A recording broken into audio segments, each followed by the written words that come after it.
This person, whose name was Gavin Long, seemed to take a change. He divorced his wife. He began posting online. He had joined some, what many believe to be radical African American or black nationalist groups. He officially changed his name last year from Gavin Long to Cosmos Sentapenra, and then under two different websites began posting very, you might say, inciting kind of comments talking about the need to stop protesting and take action.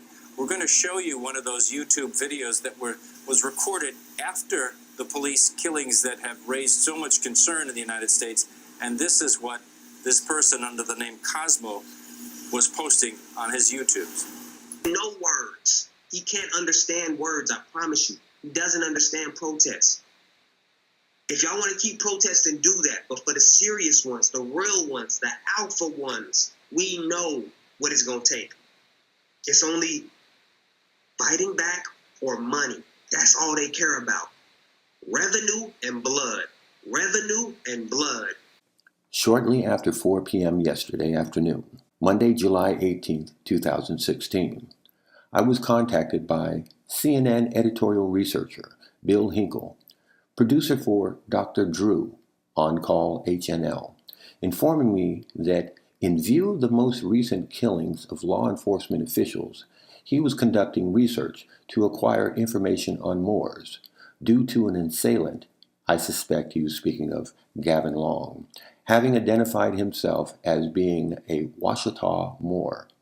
Our conversation began with me asking whether or not Mr. Hinkle knew anything about Moorish American history or culture, and in response was informed that his research had just begun and was the purpose of his call to the Moorish Directory to see if I would perhaps be willing to provide him with a bit of information regarding who we are.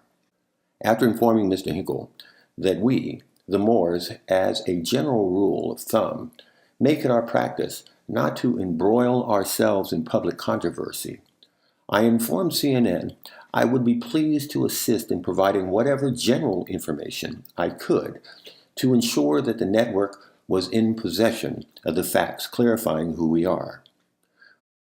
Mr. Hinkle informed me of his interest in knowing more about our culture. I took this opportunity to read for him the proclamation by Rahm Emanuel, former White House Chief of Staff, asserting to the nature and character of our culture and general beliefs.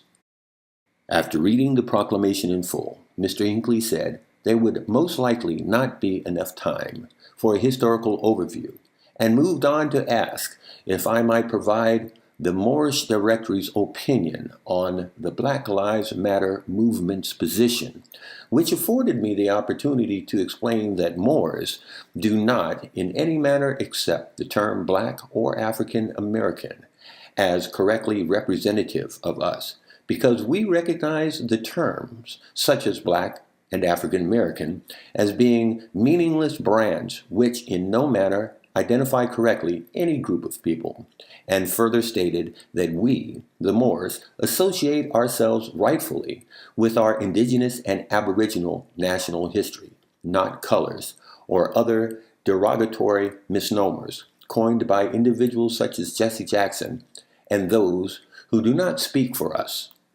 When asked if we consider Washita Moors a tribe, I took the opportunity to inform Mr. Hinkle how we, Moors, simply consider ourselves family. Like all families, we too, of course, have various minor cultural differences, often resulting from the simple basic realities inherent in any forced geographic separation, and feel it's very important to articulate that we, like all other large sectors of our society, are no different in that we, millions of individuals, will unavoidably, from time to time, unfortunately, come across unstable individuals who purport themselves as having in some manner studied our teachings, who also, for whatever reason of their own, commit atrocities which have nothing at all to do whatsoever with our culture they purport to have at some point in time simply studied. But If anyone identifying themselves as black, as Gavin is reported to have at some point claimed, such individuals could not in any manner be correctly identified as representative of our indigenous Moorish American culture, as I believe he himself, Gavin Long, had even stated. Our conversation concluded with me reiterating what Rahm Emanuel's proclamation stated, that it is the customary practice of Aboriginal and Indigenous Moorish Americans to be diligent in the matter of conducting ourselves in a manner guided by our command principles of love, truth, peace, freedom, and justice.